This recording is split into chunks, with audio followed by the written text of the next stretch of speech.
यीशु मसीह के बारे में क्या कहा गया है कि यीशु मसीह को देखकर हम पिता का प्यार को जान सकते हैं। यीशु मसीह को एक प्रतिरूप है हमारा पिता का। हम कोई पिता को नहीं देखे हैं। परमेश्वर पिता को किसने देखा है? नहीं। परमेश्वर पिता आत्मा है और वो आत्मा आज हमारे बीच में बसने के लिए आने वाले थे। क्योंकि आपको पता है यीशु मसीह को इस पृथ्वी पर आना क्यों पड़ा? जैसे मैंने आपको कहा कि नियम के अनुसार सभी लोग पापी ठहरे। नियम के अनुसार सभी लोगों के अंदर पाप का स्वभाव आ चुका है। कोई इंसान नहीं कह सकता कि मैं अच्छा हूं। हर एक व्यक्ति इस दुनिया में सब मिलकर हम अपने आप को सबको मिलकर कह रही हूं कि हम कोई भी परफेक्ट नहीं है, लेकिन उसका प्यार हमारे अंदर उसे डालने के लिए उसने यीशु मसीह को इस पृथ्वी पर आना पड़ा 2000 साल पहले। यीशु मसीह को उस नियम को अगर तोड़ना है, परमेश्वर पिता नियम तो नहीं तोड़ सकते हैं। अब इस मृत्यु को हराना है प्रभु को। ध्यान दीजिए, मृत्यु को जो उन्होंने नियम दिया है वो मृत्यु अभी दे दिया है कि मृत्यु तुम्हारा पक्का है। पाप किया, पाप का ये है मृत्यु। तो अब इस नियम को बदलने के लिए उसी परमेश्वर को जो इस ब्रह्मांड को बनाया, उसी परमेश्वर को जिसने ये नियम बनाया कि मृत्यु मनुष्य के जीवन में आ गया है, पाप आ चुका है, तो उसे उठाने के लिए, उसको खुद को उसमें से जाने के लिए उसे उतरना पड़ा इस पृथ्वी पर। समझ में आ रहा आप लोगों को यीशु को क्यों आना पड़ा? कैंसर, तुम्हारा एड्स, तुम्हारी जीवन में हर एक परिस्थिति जो भी है वो मैं ले रहा हूं, ऐसे कोई दुनिया में बोलेगा? तेरा दुख दर्द मैं ले रहा हूं, ऐसे कोई बोलेगा इस दुनिया में? कोई नहीं बोलेगा, क्योंकि वो नियम है और वो नियम को परमेश्वर को खुद लेना था। तो यीशु मसीह, परमेश्वर तो आत्मा है, उसे एक मनुष्य का रूप लेना था, वो प्रभु का शरीर एक इंसान के रूप में लेना था। तो वो इंसान के द्वारा ही जन्म लेगा ना, उसे मनुष्य बनना था। Praise the Lord. जैसे अगर आपको कोई चींटी को बचाना है तो आपको चींटी का भाषा और चींटी की तरह बनना है, तब जाके आप चींटी से बात करोगे और आप चींटी को बचा सकते हो। अगर आप अपने हाथों से चींटी को पकड़ोगे, वो चेम जाएगा, वो पूरी तरह से मर जाएगा और डरेगा।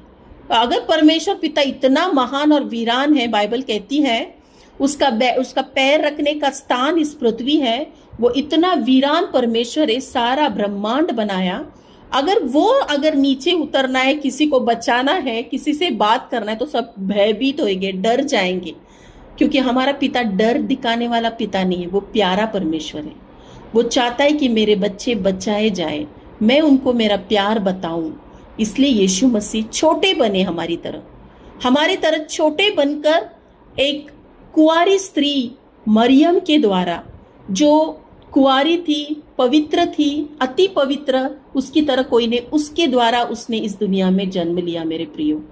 और इसी वजह से ये तो स्टोरी हम हमेशा सुनते हैं, लेकिन क्या हम ध्यान देते हैं इस बात को?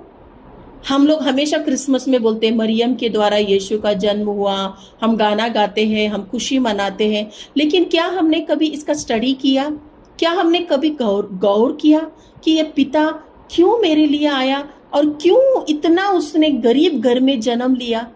और वो चाहता तो एक राजा महाराजा के घर लेता था, उसका तो जन्म कहाँ हुआ?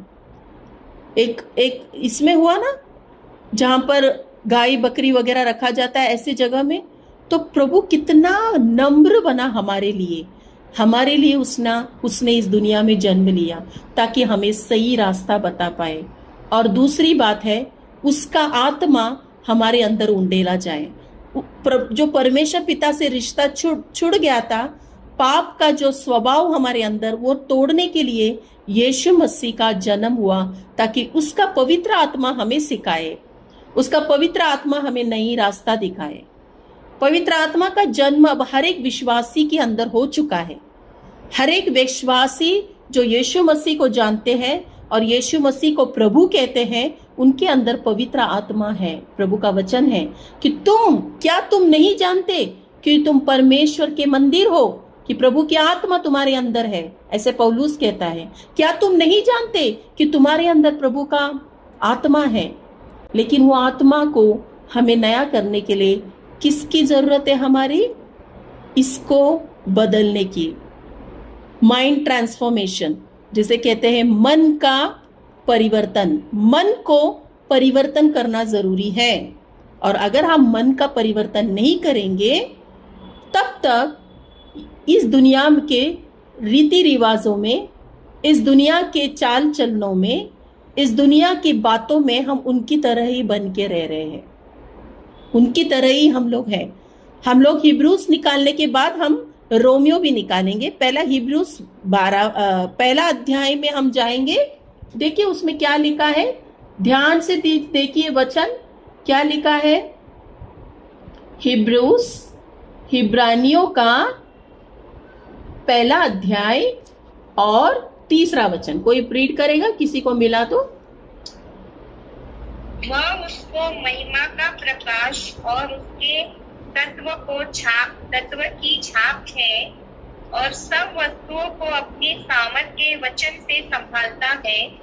वह पापों को धोकर ऊंचे स्थानों पर महामहिमत के दाहिने जा बैठा। आमीन।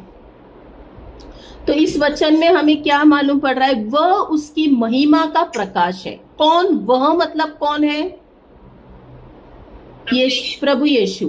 प्रभु यीशु परमेश्वर पिता का महिमा का प्रकाश है, उसकी तत्व की छाप है। मतलब जो भी तत्व, जो भी परमेश्वर पिता ने किया उसका एक छाप है वो, और सब वस्तुओं को अपनी सामर्थ के वचन से संभालता है। वो पापों को धोकर ऊंचे स्थानों पर महामहिमन के दाहिने में जा बैठा है।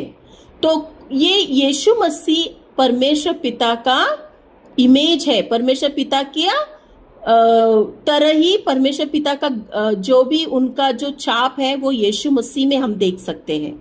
यीशु मसीह पापियों को क्षमा करने आए हैं, पापों को अपने ऊपर उठा लिया। उन्होंने जो भी इस दुनिया का नियम जो परमेश्वर ने किया था वो अपने ऊपर लेकर वो सूली पर गए। हमारे लिए उन्होंने अपने आप को बलिदान किया। मेरे प्रियो, आगे लिखा है सब वस्तुओं को अपने सामर्थ के वचन से संभालता है। यहां पर ध्यान दीजिए, आप लोग अंडरलाइन कर सकते हो। सब वस्तुओं को अपने सामर्थ के वचन से संभालता है। इसका मतलब क्या हुआ? जो भी उसने इस पृथ्वी पर बनाया, जो भी उसने इस ब्रह्मांड को बनाया, जैसे कि हम समझ सकते हैं, जैसे कि उसने चांद, सूरज, तारे, जो भी चंद्रमा सब बनाया। अगर समझ लो ये सारा प्लैनेट एक दूसरों को डैश करेगा, कैसे होगा?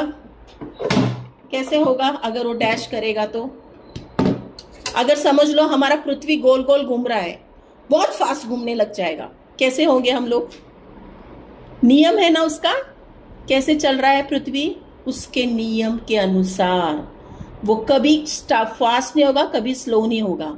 चंद्रमा कभी भी उसी जगह में जहां प्रभु ने बोला है उधर ही खड़ा है। आकाश का हर एक जो भी प्लैनेट्स है वो उसी तरह है, वो कभी एक दूसरे को टकराते नहीं है, कभी भी कुछ होगा नहीं, क्योंकि वो नियम से बनाया हुआ है। वो नियम वाला परमेश्वर भी है और वो प्यार से भरा हुआ परमेश्वर भी है।